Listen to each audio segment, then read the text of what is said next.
Nous partons à présent devant les théâtres des Arts de Rouen où près de trois quarts des musiciens de l'orchestre est en grève.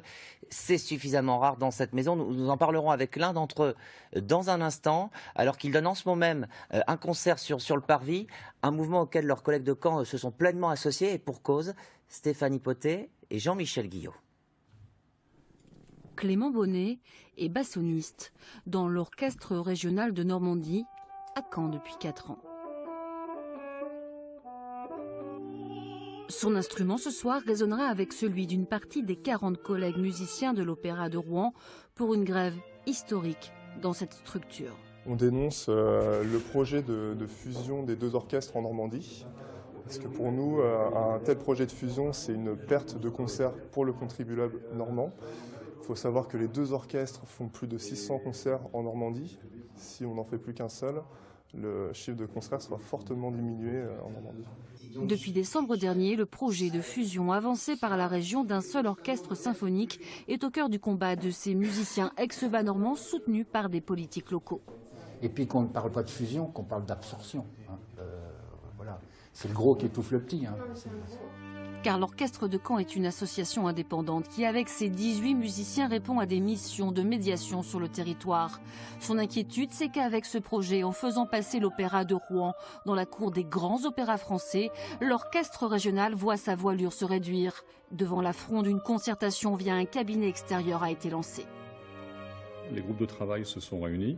Groupe de travail qui associe à la fois les musiciens, des représentants des musiciens des deux orchestres, également des administratifs et des techniciens, parce que ce sont aussi des rouages importants pour le fonctionnement des deux structures, de façon à recueillir éventuellement leurs avis. La région rassure, les musiciens dénoncent eux une consultation d'opérette. Pour pouvoir travailler, on avait besoin de certaines informations. On a fait une courte liste de questions. À ce jour, on n'a toujours pas de réponse à cette liste de questions pourtant banale. Conclusion attendue pour le 27 juin, la veille des vacances du personnel. Bonsoir Nicolas Musset, vous êtes contrebassiste à l'Opéra de Rouen depuis novembre 2019. Cette grève sur la forme, déjà c'est historique, ça n'était pas arrivé depuis 40 ans à Caen, 20 ans à Rouen. Vous souhaitiez marquer les esprits très fort ? Exactement, et ça prouve bien l'inquiétude des musiciens des deux structures. Nous n'avons pas dans l'ADN cette volonté de faire grève, on essaye toujours de dialoguer et actuellement on est face à un blocage. C'est pour ça qu'on va jusqu'au bout cette fois-là et que la communication, on l'espère, va pouvoir reprendre. Je le disais, on est à quelques minutes en principe de la flûte enchantée, qui est la dernière œuvre jouée cette année à l'Opéra de Rouen. Vous avez pu parler au public, ils comprennent ce qui se passe ? Depuis la première représentation, on explique au public les problématiques. Je pense que c'est pour le bien du public que nous faisons aussi ces actions. On espère qu'il comprendra aujourd'hui, mais toutes les précédentes représentations, le public a été très à l'écoute et on le remercie. En tout cas, donc ce soir, la représentation de la flûte enchantée, toujours officiellement maintenue en mode dégradé, pour évidemment donc être annulée. Cette fusion des deux orchestres, c'est un projet de la région. On l'a rappelé là avec Stéphanie Pottet. Son président Hervé Morin dit qu'il n'y aura pas d'économie de fait avec ce projet, pas de poste supprimé. Vous en doutez ? J'en doute parce que actuellement les deux structures fonctionnent pour effectuer leur mission avec des musiciens intermittents qui viennent dans des contrats précaires nous renforcer. Donc nous sommes déjà dans une sorte de sous-effectif et rassembler les deux orchestres, ça va faire une perte pour ces musiciens-là, pour nos musiciens qui viennent depuis de nombreuses années et ça va à terme officialiser l'arrêt d'un des deux orchestres en Normandie.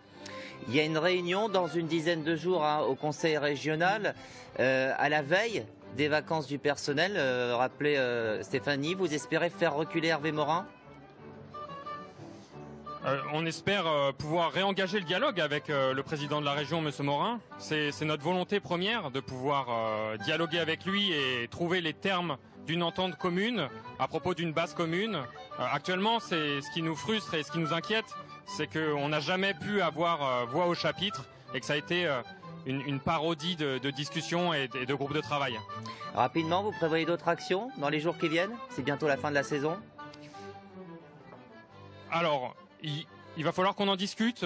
On essaye de ne pas embêter plus que ça le public qui a aussi vécu des périodes compliquées avec la période Covid. Donc on va se rassembler, on va attendre aussi que le président de la région, M. Morin, nous tendent la main et on prendra les mesures qui seront en conséquence en fonction de ce qu'on pourra faire et de ce qu'on nous dira. Très bien, et cette réunion donc prochaine sera le 27 juin, on suivra ça de près sur France 3 Normandie. Merci beaucoup d'avoir été avec nous en direct ce soir dans le 19-20.